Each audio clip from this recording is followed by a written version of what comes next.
Doug Burgum warns of real energy emergency that will permit China to dominate us. If you can play this clip, Rob, I do know you have a clip on this. So Interior Secretary Doug Burgum warned on Fox Business Kudlow that the real energy emergency that we have right now is that we don't have enough energy in this country. Is that the clip, Rob? Yep. Go for it. President Trump on day one declared a national energy emergency, and rightfully so, because we're under threat from China related to critical minerals. We've got huge challenges on electrical power generation. We saw what happened this past week in Spain. That could be happening in America yet even this summer because the Biden administration rules put our grid at such risk. But then in terms of oil and natural gas, which helps us power our economy, and again, right here on the Gulf Coast, selling energy to our friends and allies, all this natural gas that's going around the world to help displace energy that was coming from our adversaries. A total unabashed embrace of energy dominance in the world. There's no apologizing for it. And, you know, of course, you meet with all these guys that work on the oil rig. Rob, you can pause that. Tom, your thoughts on this? Well, first of all, you know, the Department of Energy is not a sexy department. It's not like Secretary of State going out there on these trade deals and things like that. But you know what? Doug Burgum is doing a job for America right now, and both sides know it, but only one side will admit it. Because what has happened with EVs and with data centers is he's right. We have an energy shortage in America. Despite solar panels and wind farms and things that have done, we have an energy shortage in America. This is why Google is trying to get permits for its own micro nukes to supply data centers. It's why Oracle is trying to do the same thing to get permits. And Doug is out there just absolutely, I think he could be, you know what? He could be like the MVP runner-up in the administration this year. I say that because the MVP is going to be whoever figures out all the trade deals and all the tariffs and things coming back. And, of course, the market's already back up from where it was on April 1st, so we're on our way back in a big way for people that not lost, but saw their 401ks go down. Now they're back up. See, that didn't take long. But right now I want to show you something. I sent this to the World Nuclear Association, put out their report for Q1 on March 25th. So this is fresh data. Scroll down to the bottom of that, all the way down, and you will see in the world, so the world right now, there are 66 nuclear reactors under construction, 85 planned, and 344 proposed. So just remember that. Okay. China has 30 under construction, 36 planned, and 158 proposed. 45% of the nuclear power coming in the world is coming out of China. Now let's go down there. We're fighting with China. Scroll down and find the United States, That's Rob. Here we go. Here we go. Here we go. Zero, 13 proposed. That's why Google and Oracle are trying to get permits for micro reactors because they're not getting help from the infrastructure power grid and the Department of Energy. So do you remember, Vinny, too, here's an easy one. Okay. A great question. Tom, don't go crazy numbers, but go ahead. Okay, no numbers. But do you remember when everybody was upset about TikTok in China? Why was that? Where were the servers and where do they think the data was going? You did it again, Tom. I don't know. Did you know? The people thought the data from TikTok was going back to China. Okay. So if you thought that was a problem, what about if we can't build the big data centers here? And the data centers are built around the world where we can't really exert control and secure them. That means America is using cloud services and the data centers might be elsewhere. It is a national security imperative that big data servers are built here. Just like we're trying to help, Taiwan Semi build those plants in Arizona so the chips can be here. And if China makes a move on Taiwan, we saw the chart, that there's a bunch of that's here. And right now we're in a position where all we need is about 2.5 years.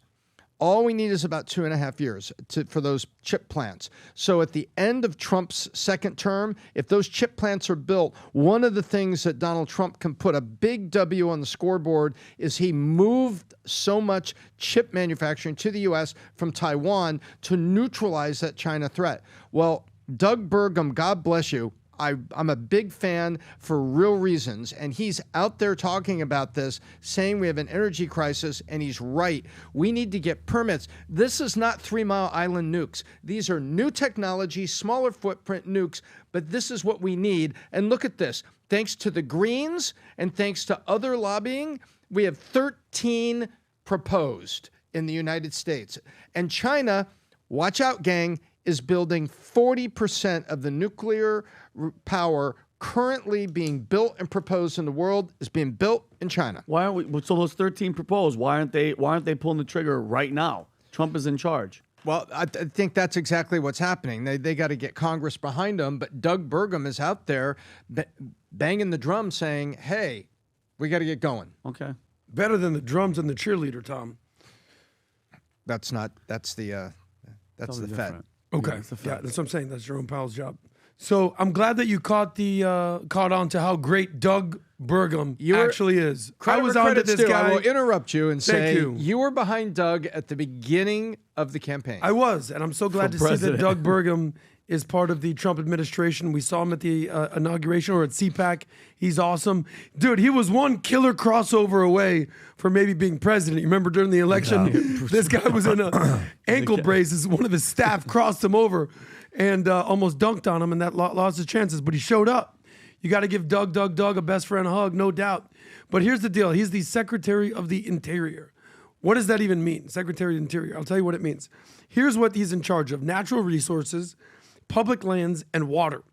You notice when he said that statement about what he's talking about with China, why we need to compete, he said the following: we have to compete with the electric power grid, oil and natural gas, and minerals. How many times have we heard those phrases with Ukraine, with China, with Russia, with Greenland? We're going to make Greenland great again. Doug is very much a part of what's going on with that. He's smart, he's accomplished, but the most important thing why I like him, he's relatable. He's a good dude. He's a businessman. He's made a ton of money, and he was the governor of North Dakota.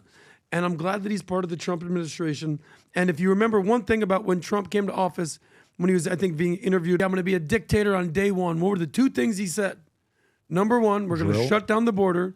And number two, we're going to drill, baby, drill. So Doug's in charge of that right now. Yeah, but when you think about the nuclear plants in America, Rob, if you go and type in history of nuclear plants and how many we've built since Chernobyl, if you just type it in, there'll be a chart that'll come up. And when you see what happened and where we compare to others, Statista has a great stat on this of where we were at against them, because we stopped building. Oh, right there. The go to the right. Go back to where you were at, Rob. Oh man, go to that one more down right there. The one on the yellow left. Click on that, and zoom in. I think this is the one that shows how little we built. Now go a little bit low. Okay, it's right there. Zoom in. Is that the one that's shown by countries? Reactor startups and shutdowns in the world in units. Okay, so that's exactly what you want to find. Except you want to find which one of them shut down in America. So reactor startups and shutdowns in the world, just copy paste that in and you will see America fully stopped, and others continued. And we fell behind in a big way. I don't know which one it is, but there's definitely one of them that shows the chart. Is that the one, Rob, on what America looks like? Texted Brandon to see if I have it here. Is this the one? Other countries, China. Okay, this is the one. Yeah, this is the one, Rob. If you have it, he sent it to us. Got it. If you can pull it up. Do you have it? Yep. Okay. So this is what shows who construction starts of nuclear reactors in the world. Okay. See where it says other countries? A lot of that is us. And look at how China doesn't start anything until 84, 85. Do you see how small they are? Mm-hmm. And then now look at the last 20 years where China is, okay? Look how many they're building. Just in 2010, they're building 10. The rest of the world is building 5. Do you see that? Mm-hmm. So if you go look at the following year, the rest of the world in 2012 is building 2. They're building 3, okay? If you look at the last couple of years, 21, 22, 23, out of the 10 that we did in 21 and 22, guess what? 21 and 22, 6 is China, 4 is the rest of the world, 5 is China, 5 is the rest of the world. And in 2023, new nuclear reactors being built, China is 5. The rest of the world, 195 countries, is 1. One is thinking long term, the other ones are not. Now, part of this could be regulatory. Part of this could be that regulation to build one in America is so complicated that it takes years to get approval to build something like this. Part of it could be the fear. Part of it could be when you hear the word nuclear, what do you think about?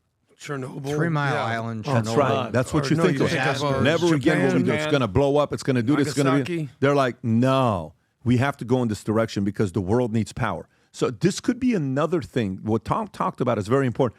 This could be another thing that America and other countries can rely on them for nuclear power when there is no more energy left. Adam, your thoughts? Yeah, just real quick, I want to give a shout out to this one guy, Rob. I sent you this picture. This one guy actually taught me this very recently, and it was none other than Patrick Bet-David, because you just did an entire episode about Pakistan and India and nuclear arsenals.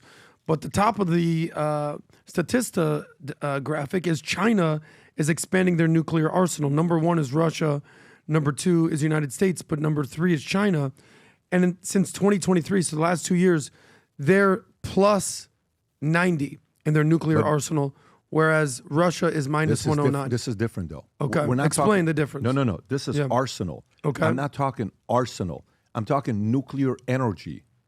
We're like, you know how we're doing in America? We do. What are the different types of energy to get? You know how they do the Wind, solar, turbine, windmill? solar. Okay, those are extremely problematic. You got solar. You got all these other ways. One of the cheapest and most effective ways of doing is nuclear energy. Google's going that direction. Amazon's going that direction. These big companies are starting to realize, how the hell am I going to be able to host and do all the stuff that I'm doing with different businesses that I'm running? I need nuclear power. That's what I need. Is that America, by the way, what you just showed up, Rob? Yes. Oh, pull that up. That's what's scary about it. Because of regulation, look at this. Look how many nuclear power capacity additions we had by year. Look at 70. Look at 71, 72, 6, 73, 4, 75, and 9. We kept building them. And then after 84, 85, Chernobyl, what happens?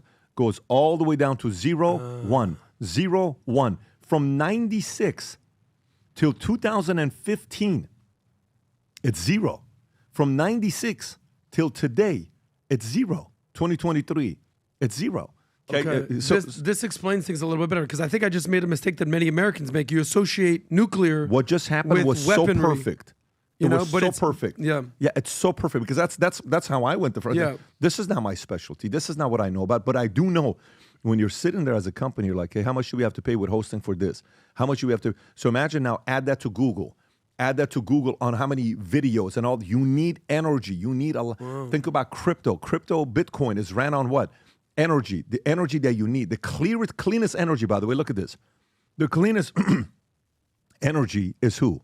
Nuclear. Nuclear, interesting. Then it's geothermal. Then it's natural gas. Then it's hydropower. Then it's coal.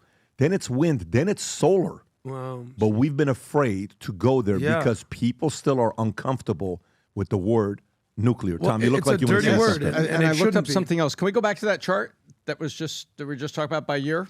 This one? Yes. What year was the Arab oil embargo? What year was it? 1979 It under was under Jimmy Carter, Carter. right? Yeah. Reagan was elected in 80, reelected in 84, Bush in 88, and they made alternative energy a priority after the Arab oil embargo in 1979. And take a look at that. So when there was a crisis, America did turn to nuclear as an alternative power source. And now we're coming on another crisis, and I think the crisis is bigger. I think it's data security, and I think it's having data centers in the U.S. where we have enough power and bringing all of that home.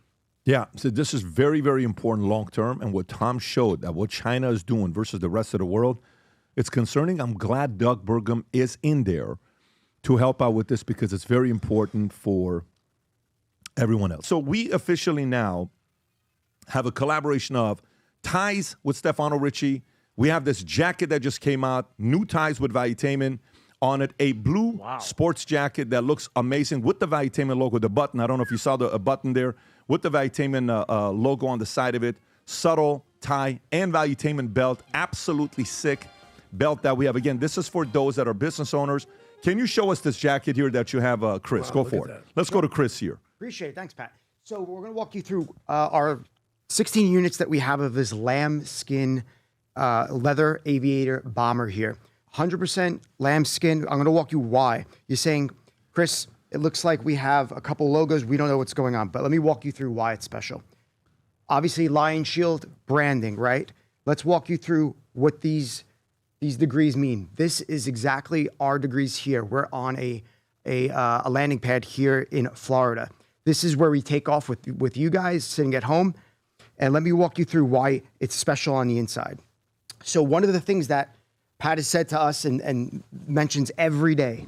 So we have a little leather patch here. It says, greatness isn't reached by staying on the ground. It's earned by taking off when others are afraid to fly. My man. So my man Pat came up with that.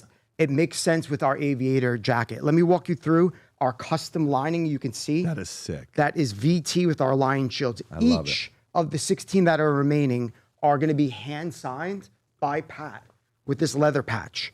So each one is going to be signed by Pat here on corporate. You're going to see him. We're going to do it right now for you guys just to Let's show do one right how now. special it is. If you want to show the back, what's on the back? Show the back, Turn it let me- around. Yeah, let me Turn the finish. jacket on. So when you make that statement, when you walk away, you walk out of that room, you get out of your car, your jet, wherever you're going, that's what you're going to see. You're setting a statement here. Sick. So and an flip American that- flag on the side. Bring it over here, Chris. Let One me last sign thing, that. 2 hours of sandblasting, literally to make that American flag. Really? Let me tell So you. someone that sat there for is 2 sick. hours. And when you put it on, it's ridiculous. unfreaking believable. I'll sign that, Rob. If you can go on the VT merch as well for this limited edition items that we have. By the way, there's only 16 of these. The Stefano Ricci ties, they're all numbered out of 50. Only 20 are left. The jackets that you see over there, the blue one, there's only 10 jackets left. 2 of the size 40, two of the size 42 and 44, only 146, only 148, and only 150. And those shirts, the dress shirts, the blue and the black, those will go in no time. If you zoom in on those shirts, Rob, if you don't mind clicking on that, just click on one of them and zoom in. The inside says Future Looks Bright with the VT logo on it. I'm going to sign this guy over here. Oh, this is so sick. Okay.